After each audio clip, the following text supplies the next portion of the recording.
നിങ്ങളുടെ ഹൃദയം കലങ്ങിപ്പോകരുത്. ദൈവത്തിൽ വിശ്വസിപ്പിൻ, എന്നിലും വിശ്വസിപ്പിൻ. യേശു കർത്താവ് ശിഷ്യന്മാരോട് യോഹന്നാൻ 14:1 പറയുന്ന വാക്യങ്ങളാണിത്. 14:27 വീണ്ടും പറയുന്നു, നിങ്ങളുടെ ഹൃദയം കലങ്ങരുത്, ഭ്രമിക്കുകയുമരുത്. യേശു കർത്താവ് തൻ്റെ ശിഷ്യന്മാരോട് കൂടെയുള്ള ആ അവസാന ദിവസങ്ങളിലേക്ക് വരികയാണ്. 13-ാം അധ്യായത്തിൻ്റെ അവസാനത്തിൽ ശീമോൻ പത്രോസിനോട് കർത്താവ് പറയുകയാണ്, ശീമോൻ പത്രോസേ, നീ എനിക്ക് വേണ്ടി ജീവൻ ത്യജിച്ച് കളയുമെന്നാണോ പറയുന്നത്? മണിക്കൂറുകൾക്കുള്ളിൽ നീ എന്നെ തള്ളിപ്പറയും. സ്വാഭാവികമായിട്ട് ശീമോൻ പത്രോസിനും കൂടെയുള്ളവർക്കും വലിയ വിഷമമായി. ആ വിഷമം തീർക്കാനാണ് കർത്താവ് പറയുന്നത്, നിങ്ങളുടെ ഹൃദയം കലങ്ങരുത് എന്ന് പറഞ്ഞാൽ, എന്നെ സ്നേഹിക്കാൻ പറ്റാത്തതിൽ, ഞാൻ നിങ്ങളെ സ്നേഹിച്ചതുപോലെ തിരിച്ച് സ്നേഹിക്കാൻ പറ്റാത്തതിൽ, ഞാൻ നിങ്ങളോട് കാണിച്ചതുപോലെ തിരിച്ച് കാണിക്കാൻ പറ്റാത്തതിൽ നിങ്ങൾ വിഷമിക്കരുത്, നിങ്ങളുടെ ഹൃദയം കലങ്ങരുത്. അയ്യോ, ഞങ്ങൾ അദ്ദേഹത്തോട് നന്ദികേട് കാണിച്ചല്ലോ എന്നോർത്ത് മനസ്സ് കളയണ്ട. 14:27 പറയുന്നത് അതല്ല. പരിശുദ്ധാത്മാവ് വന്നതിന് ശേഷം ഞാൻ ഈ ലോകത്ത് ജീവിച്ചതുപോലെ നിങ്ങൾ ജീവിക്കും. വചനത്തിൻ്റെ അത്ഭുത പ്രവൃത്തികൾ നടക്കുമ്പോൾ നിങ്ങൾ കലങ്ങരുത്, ഭ്രമിക്കരുത്. ഭ്രമിപ്പിക്കുന്ന പലതും നിങ്ങളിലൂടെ ഞാൻ ചെയ്യും. അപ്പോൾ ആദ്യം തൊട്ട് നമ്മൾ തുടങ്ങിയാൽ, ദൈവത്തിൽ വിശ്വസിപ്പിൻ, എന്നിലും വിശ്വസിപ്പിൻ, വചനത്തിൽ വിശ്വസിപ്പിൻ, അരുളപ്പാടിൽ വിശ്വസിപ്പിൻ. എൻ്റെ പിതാവിൻ്റെ ഭവനത്തിൽ അനേകം വാസസ്ഥലങ്ങളുണ്ട്. കുരുകിലൊരു വീടും മീവൽ പക്ഷി കുഞ്ഞുങ്ങൾക്കൊരു കൂടും കണ്ടെത്തി. എവിടെ? കർത്താവേ, നിന്റെ യാഗപീഠങ്ങളെ തന്നെ. പ്രാകാരവും കെട്ടി അതിപരിശുദ്ധ സ്ഥലവും ഉണ്ടാക്കി, പരിശുദ്ധ സ്ഥലവും ഉണ്ടാക്കി, കാര്യങ്ങളൊക്കെ നടന്ന്, മനുഷ്യർക്കെല്ലാം റെസ്ട്രിക്ഷൻസ് ഉണ്ട്, ഇവിടെ വരെ വരാന്നൊക്കെ പറയും. പക്ഷെ കുരുകിലനും മീവൽ പക്ഷിക്കും ഒരു വിരോധമില്ല. അവർ വന്ന ആലയത്തിൻ്റെ, അത് ശലോമോൻ്റെ ആലയമായാലും സമാഗമന കൂടാരമായാലും അവർ വന്ന് കൂടുവയ്ക്കും. പെരിഞ്ഞാറയ്ക്ക് സരളവൃക്ഷം പാർപ്പിടം, പാറക്കെട്ടുകൾ കുഴിമുയലുകൾക്ക്. കണ്ടോ, ഈ ലോകത്തിലുള്ള സകല മനുഷ്യരും കർത്താവിൻ്റെ സൃഷ്ടികളാണ്. കർത്താവ് അവർക്ക് ഇടമൊരുക്കിയിട്ടുണ്ട്. പക്ഷേ നിങ്ങളങ്ങനെയല്ല. നാം അവൻ്റെ സൃഷ്ടികളിൽ ഒരു തരം ആദ്യ ഫലമാകേണ്ടതിന് അവൻ തൻ്റെ വചനത്താൽ നമ്മളെ വീണ്ടും ജനിപ്പിച്ചിരിക്കുന്നു. വീണ്ടും ജനിക്കപ്പെട്ട നമ്മൾ, അത്ഭുത സൃഷ്ടികളായ നമ്മൾ, ദൈവത്തിൻ്റെ സൃഷ്ടികളിൽ പ്രത്യേകതയുള്ളവർ, നമുക്ക് പ്രത്യേക പാർപ്പിടമാണ്. ആ സ്ഥലമൊരുക്കാൻ പോകുന്നു. ഞാൻ ഇരിക്കുന്നിടത്ത് നിങ്ങളും ഇരിക്കേണ്ടതിന്. അപ്പോൾ ഞാൻ പോകുന്നിടത്തേക്കുള്ള വഴി നിങ്ങൾക്കറിയാം, വന്ന വഴി നിങ്ങൾക്കറിയാമല്ലോ. പരിശുദ്ധാത്മാവിൽ മറിയയിലൂടെ ഭൂമിയിലേക്ക് വന്ന വഴി നിങ്ങൾക്കറിയാമല്ലോ. പോകുന്ന വഴി നിങ്ങൾക്കറിയാം. മനുഷ്യനായി വന്ന് ന്യായപ്രമാണത്തിന് കീഴിൽ വന്നു, സ്ത്രീയിൽ നിന്ന് ജനിച്ചവനായി വന്നു, എല്ലാം പൂർത്തിയാക്കി പുത്രത്വം പ്രാപിച്ച് മഹാപുരോഹിതനായി കടന്നുപോയി, ആകാശത്തിൽ കൂടി കടന്നുപോയി. അപ്പോൾ പോകുന്ന വഴി നിങ്ങൾക്കറിയാമല്ലോ. തോമസ് പറഞ്ഞു, കർത്താവ് നീ എവിടെയാ പോകുന്നത് നിങ്ങൾക്കറിയില്ല. പോകുന്ന സ്ഥലത്തിൻ്റെ പേരെന്ന് പറഞ്ഞിരുന്നെങ്കിൽ വഴി അറിയാമായിരുന്നോ ഇല്ലയോ എന്നുള്ളത് പറയാം. നീ എവിടെയാ പോകുന്നതെന്ന് അറിയില്ല, പിന്നെ വഴി എങ്ങനെ അറിയും? യേശു പറഞ്ഞു, വഴി ഞാനാണ്, സത്യം ഞാനാണ്, ജീവൻ ഞാനാണ്. ആ ഡെസ്റ്റിനേഷൻ്റെ പേരെന്താണ്? അതൊരു സ്ഥലമല്ല, അത് പിതാവാണ്, സ്നേഹമാണ്. വെറും സ്നേഹം എന്ന് പറഞ്ഞാൽ പല അർത്ഥങ്ങൾ പറയാൻ കാണും. ദൈവസ്നേഹമാണ്, ദൈവമാണ്. അതിലേക്ക് എത്താനുള്ള വഴി എന്താണ്? വിശ്വാസത്തിലാണ് നമ്മൾ തുടങ്ങിയത്. പിന്നെ അതിനോട് പലതും കൂട്ടിച്ചേർത്ത് കൊള്ളുവീൻ എന്ന് അപ്പോസ്തലന്മാർ പറഞ്ഞു. വീര്യവും പരിജ്ഞാനവും ഇന്ദ്രിയജയവും സ്ഥിരതയും ഭക്തിയും സഹോദരപ്രീതിയും കൂട്ടിക്കൊള്ളുവീൻ. പക്ഷേ ഇത് കൂട്ടാനുള്ള വഴി യേശുവാണ്. ഈ പറഞ്ഞ കാര്യങ്ങളിലെല്ലാമുള്ള സത്യം, എനർജി, അത് യേശുവാണ്. എത്തിച്ചേരുന്ന ഡെസ്റ്റിനേഷൻ സ്നേഹം, ദൈവം, അത് ദൈവജീവൻ, അത് ഞാനാണ്. അപ്പോൾ വഴിയും സത്യവും ജീവനും ഞാനാണ്. എന്നിട്ട് പറയും, ഞാൻ പിതാവിലും പിതാവിനിലും എന്ന് എൻ്റെ പ്രവൃത്തി കൊണ്ട് നിങ്ങളറിയണം. യോഹന്നാൻ 1-13 വരെ നോക്കിക്കേ. കർത്താവിൻ്റെ പ്രവൃത്തി എന്താണ്? കർത്താവ് ശുശ്രൂഷ തുടങ്ങുന്നതിന് മുമ്പ് ഒരു കാർപ്പൻ്ററായിരുന്നു. അതിനുവേണ്ടി രാജാവായിട്ട് വേണേലും വരാമായിരുന്നു. ഏതായാലും അങ്ങനെയുള്ള പ്രവൃത്തിയൊന്നും അല്ല. പിന്നെയോ പിതാവ് യേശുവിൽ വസിച്ചുകൊണ്ട് തൻ്റെ പ്രവൃത്തി ചെയ്തു.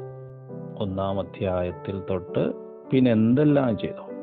ലാസറിനെ ഉയർപ്പിച്ചതാണെങ്കിലും പിതാവ് യേശുവിൽ വസിച്ചുകൊണ്ട് ചെയ്തു. അപ്പോൾ നിങ്ങൾ എന്നെ കണ്ടിട്ട് ഞാൻ പറയുന്നത് കേട്ടിട്ട് എനിക്ക് വിശ്വാസം വരുന്നില്ലെങ്കിൽ പ്രവൃത്തി നിമിത്തം എന്നെ വിശ്വസിപ്പിക്കും. വചനത്താലാണ് ഞാൻ ജീവിക്കുന്നത്. എൻ്റെ ജീവൻ എന്താണ്? വചനമാണ്. എന്നിലൂടെ സംസാരിക്കുന്ന ആരാണ്? ദൈവമാണ്.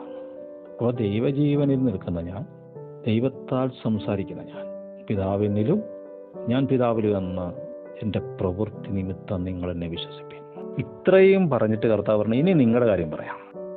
ഞാൻ പിതാവിൻ്റെ അടുക്കൽ പോകുന്നതുകൊണ്ട് ഞാനിപ്പോൾ ചെയ്യുന്നത് നിങ്ങളും ചെയ്യും എന്ന് പറഞ്ഞാൽ വചനത്താൽ നിങ്ങൾ ജീവിക്കുക മാത്രമല്ല, വചനത്താൽ മറ്റുള്ളവരെ ജീവിപ്പിക്കുകയും ചെയ്യും. വചനത്താൽ നിങ്ങൾ ഭൂമിയെ വാഴും. ഏദൻ തോട്ടത്തിൽ നഷ്ടപ്പെട്ടത് നിങ്ങൾ ചെയ്യാൻ പോവാം. അതാണ് നേരത്തെ നമ്മൾ പറഞ്ഞ 28 നിങ്ങൾ ഭ്രമിക്കരുത്, നിങ്ങളുടെ ഹൃദയം കലങ്ങരുത്, ഭ്രമിക്കരുത്. ഇത് വേറെ ദുരുപദേശമൊന്നുമല്ല, ഭൂതമല്ല. നിങ്ങൾ ഞാൻ ചെയ്തതിനേക്കാൾ വലിയ പ്രവൃത്തി ചെയ്യും. നിങ്ങൾ എന്നെ സ്നേഹിക്കുന്നുവെങ്കിൽ ഞാൻ പറയുന്നത് നിങ്ങൾ അനുസരിക്കും. അത് പരിശുദ്ധാത്മാവ് വരും.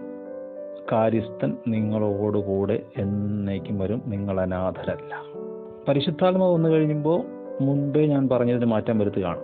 മുമ്പേ പറഞ്ഞതാണ് ഞാൻ പിതാവിലും പിതാവ് എന്നിലും അല്ലേ.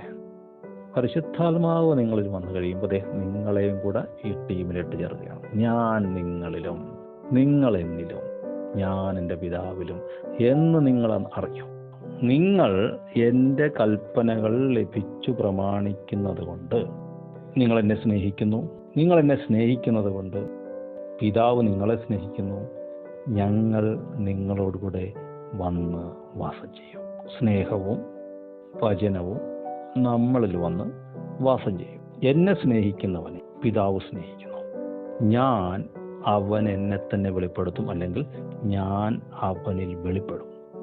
അപ്പോൾ ഇസ്കരിയോത്താവല്ലാത്ത യൂദ അവനോട് കർത്താവ് എന്ത് സംഭവിച്ചിട്ടാണ് നീ ലോകത്തിനല്ല ഞങ്ങൾക്കത്രേ നിന്നെ വെളിപ്പെടുത്താൻ പോകുന്നതെന്ന് ചോദിച്ചു. ഇസ്കരിയോത്താവ് അല്ലാത്ത യൂദ. ഇസ്കരിയോത്താവ് യൂദ എന്താ ചെയ്തത്? അവൻ ലോകത്തെ സ്നേഹിച്ചു, പണത്തെ സ്നേഹിച്ചു. അപ്പം ലോകത്തോട് നോ പറയുന്ന ലൗകികന്മാരല്ലാത്തവർ, അവർക്ക് കർത്താവ് അവനെ തന്നെ വെളിപ്പെടുത്തും. എങ്ങനെ വെളിപ്പെടുത്തുന്നത്? കർത്താവ് വന്നിട്ട് നമ്മളോട് എഴുതപ്പെട്ടതിനപ്പുറത്ത് അരുളപ്പാടിലൂടെ വചനം തരും. അത് വിശ്വസിച്ചൊരുത്തിന് സ്റ്റെപ്പ് വെച്ചാൽ അത് ബുദ്ധിക്ക് നിരക്കാത്തതാണെന്ന് തോന്നും, ചങ്കുറ്റം വേണമെന്ന് തോന്നും. പക്ഷേ നമ്മൾ ഇടയ്ക്കൊരാളെ കുറിച്ച് പറഞ്ഞു, പരിശുദ്ധാത്മാവെന്ന കാര്യസ്ഥൻ, അവൻ സഹായിക്കും.